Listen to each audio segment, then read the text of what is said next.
আজকে আমরা পূর্ব বর্ধমান জেলার প্রাথমিক বিদ্যালয় শিক্ষা সংসদে এসেছিলাম ডেপুটেশন কর্মসূচির জন্য।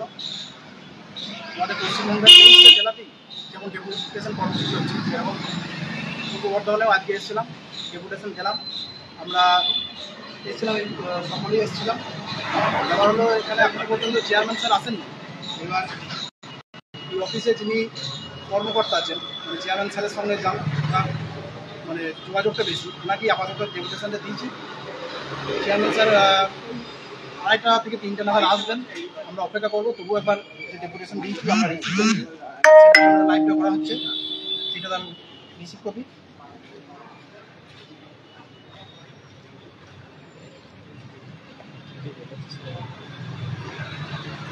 এবার কিছু পজিটিভ বার্তা, কিছু নেগেটিভ বার্তা এখানে পাওয়া গেছে আপাতত পূর্ব বর্ধমান জেলা থেকে।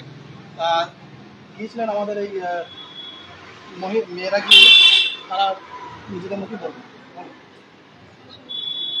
দিদি কিছু বলো, কি কি শুনলে ভিতরে গিয়ে? হ্যাঁ, আমরা গিয়েছিলাম, ওখানে মাননীয় অশোক স্যারের সঙ্গে আমাদের কথাবার্তা হলো এবং আমাদের যে 2022 ডেটে যা যা আছে সেগুলো আমরা তেনাকে জানালাম এবং তিনি আশ্বাস দিলেন যে আশা রাখা যায় যে ভোটের আগে হবে। আমরা সেই আশ্বাস নিয়েই ফিরলাম, কিন্তু আমাদের আসল লক্ষ্য ছিল যে আমরা চেয়ারম্যান সাহেবের সঙ্গে দেখা করব এবং আমাদের যে যা যা দাবিগুলি রয়েছে ওনার সামনে তুলে ধরবো। তবে আমরা দুর্ভাগ্যবশত এখনো পর্যন্ত চেয়ারম্যান সাহেবের দেখা পাইনি। তবে আমরা এখনো পর্যন্ত ওয়েট করব, উনি কখন আসেন আমরা দেখব এবং ওনার সাথে কথা বলেই তবে আমরা যাব এবং আমাদের ডেপুটেশন অনুযায়ী যে যে দাবিগুলি রয়েছে অবশ্যই সেগুলি তুলে ধরবো এবং তার সাথে সাথে আমাদের মনের কিছু কথা, আমাদের আন্তরিক কথাগুলি আমাদের চেয়ারম্যান সাহেবকে অবশ্যই জানাবো এবং হ্যাঁ সেটা জানাবো। এবং আমাদের যে পরবর্তী আমাদের প্রথম কর্মসূচি যেন এখান থেকে এই ডিপিএসসি থেকেই শুরু হয় তার আমরা আশা রাখি। আমরা প্রত্যেকেই গিয়েছিলাম, আমার সিনিয়র দিদিরাও গিয়েছিল সাথে।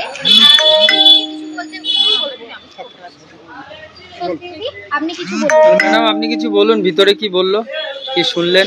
ভিতরে তো আমরা পজিটিভ নেগেটিভ সবই শুনেছি।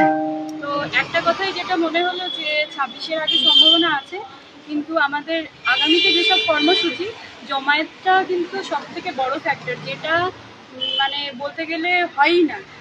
তো আমি বলবো যে আমাদের সামনে যে ধর্না আছে 16, 17, 18, তাতে আপনারা সবাই আসুন, আশা করছি ভালো কিছু। সবাই বললো একই কথা, এই কথাই হলো। তো দেখা যাক চেয়ারম্যান স্যার আসুক, ওনার সাথে দেখা করে উনি কি পজিটিভ বার্তা দেন সেই আশাতেই আমরা সবাই এখন ওয়েট করছি। এবার বার্তা হলো যে প্রত্যেকটা ডিপিএসসিতেই যখন আমরা যাচ্ছি প্রত্যেকটা জেলা থেকে, যেগুলো মানে মোটামুটি আনঅফিসিয়াল হলেও, যেটা নোটিফিকেশন আকারে পাবলিশ হয়তো হয়নি, কিন্তু আনঅফিসিয়াল হলেও কিন্তু ভ্যাকেন্সির সংখ্যা অনেক আছে। এবার সেই ভ্যাকেন্সিটা আমরা যতটা লড়াই করে আমরা আদায় করতে পারবো সেটা আমাদের লাভ। ব্যাপার হলো আমরা এত সংখ্যক টেট পাস রয়েছি, প্রায় 50,000-এর কাছাকাছি, মানে 50,000 কাছাকাছি বলতে 50,000 পেরিয়ে প্লাস। আমরা যখন কোনো আন্দোলন করছি, কোনো কর্মসূচি করছি, সেখানে 200 থেকে 300 জন উপস্থিত থাকছে। এইভাবে কিন্তু ভ্যাকেন্সি আনা যাবে না। আর 2022-এর সংখ্যাটা যেহেতু বেশি, তাই আমাদের বেশি সংখ্যক ভ্যাকেন্সি না থাকলে আমাদের নিয়োগের যে আমাদের দাবি, যে সবাই যাতে পূর্ণ প্রশিক্ষিত চাকরিটা পায়, সেই দাবিটা কিন্তু পূরণ হবে না। তাই বলবো, যত যাই হোক, মানে আমরা এটা বুঝতে পারছি যে বিভিন্ন জন বিভিন্ন জায়গায় হয়তো কাজে যুক্ত হয়ে আছেন, তবু একটা দিনের জন্য আপনারা যেন ওই কর্মসূচিগুলোতে আসবেন। আর আমাদের এই যে আগামীকাল সবাই জানতে পেরেছেন যে 16, 17, 18 মে আমাদের যে ধর্ণা কর্মসূচি হবে, সেখানে অবশ্যই আপনারা যুক্ত থাকবেন। বিগত দিন আমরা দেখেছি যে আমাদের 12টা থেকে 5টা পর্যন্ত যে একটা কর্মসূচি নেওয়া ছিল, ধর্ণা কর্মসূচি, সেখানে বেকার মেলা করা হয়েছিল। সেই বেকার মেলাতে কিন্তু আমাদের অনেকটা প্রভাব পড়েছে। কেন পড়েছে? সেখানে ক্যান্ডিডেট সংখ্যক মোটামুটি ছিল, অনেকটাই ছিল, এবং সেই ধরনের একটা ইনোভেটিভ কিছু আইডিয়া, আমরা ইনোভেটিভ কিছু সিদ্ধান্ত সেখান থেকে নেব, যাতে আমাদের কথা আমাদের ডিপিএসসি থেকে শুরু করে এপিসি ভবন থেকে শুরু করে সব জায়গায় মানে চলে যায় এবং আমাদের যে দাবিগুলো আছে সেই দাবিগুলো যেন পূরণ হয়। একটা কথা বলবো, আমরা দেখেছি যে বিভিন্ন জায়গায় এই চাকরি চলে যাওয়া, এই এটা হওয়া সেটা হওয়া, এগুলো আছে, কিন্তু আমরা আজকে স্বচ্ছভাবে পাস করেছি, আমাদের হাতে বৈধ ওএমআর রয়েছে। তাই এই বৈধ ওএমআর যাতে আমরা কাজে লাগাতে পারি ভবিষ্যতে, এবং সেই লড়াইটা যাতে আমরা সকলে মিলে করতে পারি, সেই জন্যই আমাদের এই আন্দোলনের ডাক দেওয়া হচ্ছে। এবং বিগত দিনে যতদিন না আমাদের এই সমস্ত দাবিগুলো পূরণ হবে, এই আন্দোলন চলবে। আমাদের যতদিন না আমরা যোগ্যতার ভিত্তিতে, মেধার ভিত্তিতে স্কুলে যাচ্ছি, নিজেদের অধিকার ছিনিয়ে আনতে পারছি, ততদিন আমাদের এই আন্দোলন চলবে। বলো এবার আর কার কি বলা থাকবে বলো। দিদি কিছু বলবে?